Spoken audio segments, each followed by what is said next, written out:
So we, as the lowest food wasters in Europe, still waste about 40% of our food. So when it's about, because often people say, you work biodynamically, but you cannot feed the world with that. I don't need to feed the world with Teroldego, you know what I mean? You want to keep it as close as possible, as seasonal as possible, because seasonality is obviously always a guarantee of I'm not buying the shittiest stuff. If I buy oranges in June or tomatoes in December, it might not be the most mindful way. So we have the big vegetable garden over there, so now it's planted for the winter vegetables because we found that it makes more sense to concentrate on those, because in summer here everybody has its own garden. So it's can't sell tomatoes for the lot of work that they are to a good price, but if it comes to radicchio, kale or stuff like this, they buy it, or potatoes, they buy it like hot bread. The schools are here, so the kids all pass by here. And when I was 16 maybe, but we were harvesting the pergola near the road. And basically this mother with the it was the first days of school, so it made sense that they were coming home from, she was bringing the kid home. He was maybe 12 or something like that. And I guess he fucked up in school, whatever, I don't know. But the mother was dragging him and we were harvesting, and then she said like, well, if you don't study, you end up like these guys. I said like, what? You bitch, what does that mean? Because we actually harvest the grapes we produce? Like, this is still this 80s attitude, or this modernist industrial approach that is still very diffused here. And that if you're making agriculture, it's because you didn't make it to become a lawyer.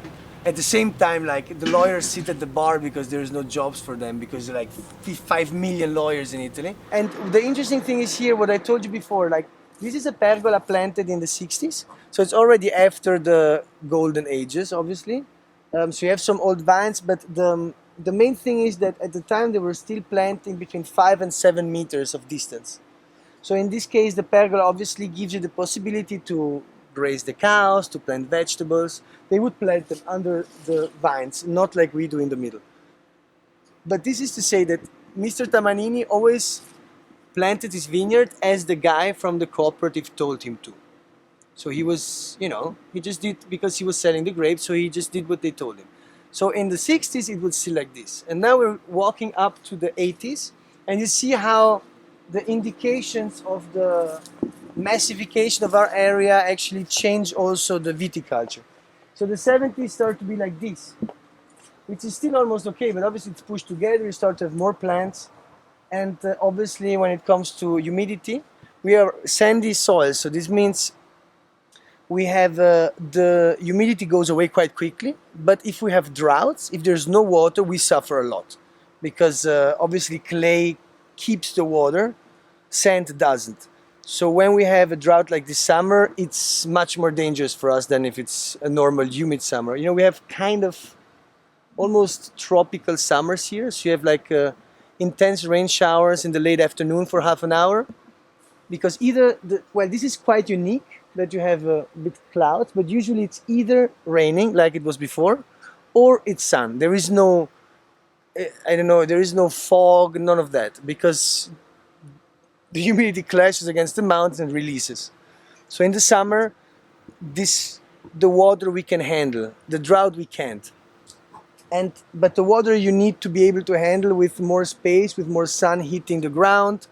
And if you close the pergolas like this, it's very hard. So you kind of have to go through with the tractor every week to spray, to just, just in case. So it goes together. So the necessity of having this weekend agriculture, because it's not professional anymore, and the necessity of planting more grapes and producing more kind of went hand in hand in their development. And so they fucked up a system. And also the genetics, obviously. We have more than 35 different genotypes of Teroldego. So it's the varieties within the varieties. But that's a very low percentage in the Piana Rotagliana of people that have this variety, because in the 60s, San Michele, the institute, they isolated these two types for more sugar and more quantity. So they just said, okay, this genotype of Teroldigo and this one, they're good. So they paid people to plant those clones. And so most of the Teroldigo here is also Teroldigo that is hard to make good wine with. So it's a very long process of replanting the old genetics to actually keep the elegance of Teroldigo alive. Otherwise, you just have a simple red wine that tastes kind of like shit. And that's also the reason why we have so much Guyot, because when my mother started, we had 9 hectares, and 6 of which my grandfather planted with those clones because he was selling them to the cooperative. So he was making wines with the old vineyards, which by the way are the 3 hectares of Granato. They were planted between 39 and 56. And the others, my mother, when my father arrived, he was a genetist, so that was his thing. And he said, well, if you want to actually succeed in bringing back Teroldigo to the gold, it was a wine for the German-speaking aristocracy in the north. So it was an export hit. So if you want to bring it back at that quality, you cannot work with those clones. It's never going to happen. So the first thing she did when she was 20, she cut down all the 6 hectares of clones. We had no money at the time. And she replanted the master selection from the old vineyards in Guyot. So Moreis, Garzon, Cesura, and other 2 vineyards are in Guyot. So 6 hectares in Guyot because of the 80s. You want to sell the wine? Well, then within 3 years it has to be extracted and dense enough, otherwise it's not going to work. And with pergola it wouldn't have worked. Today we would plant pergola. So we harvested here last week. Weird harvest. We have very low alcohol, not a lot of acidity. So the wines in 2022 will be very approachable right away. They're very juicy wines. Not the best vintage for, hyper long aging. So this is how it went into the 80s. So they pushed it even more together. And this is also we always roll the tips up. We don't cut them. But here is the only place where we actually cut, because at least we get a little bit of sunshine. But this is a disaster. And you have to add the fact that to produce 230, 260 quintals per hectare, the only way to do that is to just open this in May and close it in October. Which means even when it's not raining, you're producing humidity. So it's obvious that then you really have to, every Sunday spray, and you fill your soils with copper. Luckily, because it's so sandy, there is not so much compression of the soil, because sand is hard to compress. This guy. Where's the other one? They always come when there is tours to show off, I guess. It's always the same. The more people, if there's more than 5, then both cats come. They were supposed to hunt mice, but that's not happening. I guess the simple presence of them makes the mice stay away. But we had a lot of mice like 3 years ago. It was kind of a problem for the garden. So my sister got these cats, and now we don't have a lot of birds anymore because they kill birds, apparently. Prefer them to mice. But you see here the sand, Well, obviously there is a lot of organic matter on the top sand, so it almost looks like it's clayey, but it's actually not.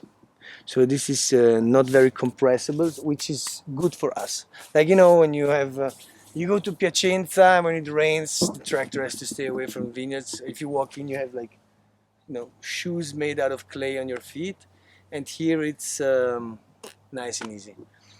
So in a way, the historic. So Teroldigo was mentioned as a variety the first time in official documents in the 1300s, but it's mentioned under different names around the year 1000 as Teroldico. So there is the varietal history is with this name at least 1,000 years. Then you add another 600-700 years of selection from when the Romans dropped officially the first Vitis vinifera here. So we have the story of this place producing wine is quite long, also compared to others. There is other areas like Persano, Fornosiola. Lagrain was on the hillsides further up, even in Bolzano since the Middle Ages. So the whole valley was actually full of vines, especially because it was not that much work. viticulture is very efficient potentially in terms of what you do, especially before we had all the phylloxera, mildew, before all that stuff came from industrialization, in fact, from faster steamships. You know, phylloxera most likely arrived because just half the time between one side to the other of the Atlantic, and all of a sudden you can bring stuff because it doesn't die on board. So it's with evolution compared to 500 years ago. Now it's a lot of work, but never was really that much. The last 10 years we've stopped doing any cover crops because we reached a very good balance in the vineyards, especially here in the plain. Also, cover crops is one of those things that is very cool on Instagram, but in fact sometimes I see colleagues planting like these huge fava beans, like, yeah, I mean, unless this is a desert, you don't need to pull that amount of nitrogen in your soil. It's fucking your plants up. It's like, yeah, my wine stopped fermenting. It's like, yeah, because maybe your APA is like through the roof because you're bombarding it. So it's always a good sign is always when you have nettles. Like broadly, plants that produce oils, like wheat, like raps, how do you call it? Well, anyway, any plant that you can make oil out of is tends to suck a lot of nitrogen out, you know, condenses, you know, it's a fire plant. It takes a lot of nutrients out to produce something that you can burn, you know. And then on the other hand, you have fava beans or this, I don't know what you call it, but these are plants that actually add nitrogen, and they're water plants, you know. So you, depending on what you need, you will work with one or the other in the cover crop. Nettles were in the middle, like they don't belong to one or the other. So having nettles, in fact, also nettles are known to work on nitrogen high ground, but at the same time they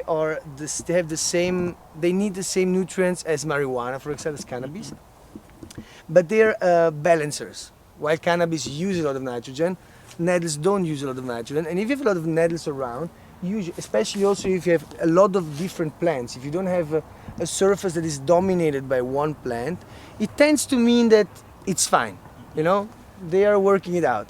If there is an emergency, you will have one of the seeds or one of the plants exploding and dominating. So that's signaling something to you. And in the last 10 years, we've not have any problems, and so we're fine. Like this is sour amphor. It's a sour plant. Tried. Very good actually in the salad as well. But if you look closely, it's a plant bonanza. There's a lot of stuff going on, which is great. And so people say, don't you have cover crops? They're like, no, do you do your cover crops? Like, you know, I know where we plant fava bean, we let it sit for a year and plant something that extracts nitrogen the year after, you know. So don't think that, you know, cover crops still here in blooming Instagram posts are anything positive. So this is one thing that is quite unique. So because we have very sandy soils, phylloxera hates sand. That's why people always say, you know, riverbeds are, you know, you can find very old pre-phylloxera vineyards in riverbeds, or obviously volcanic soils. But it mostly has to do with the fact that phylloxera doesn't like loose soils. And so phylloxera doesn't like this place, and which is good. So we can do marcotage. So this in Italian it's called popagine. So when this plant died 3 years ago, and we just pulled down the plant nearby, and it rooted, and it's fine. It goes into the production the first year. There you have the example of what we did this spring. Same thing. So that plant here, we pulled this over, and now it's growing, and in the first year it already produced.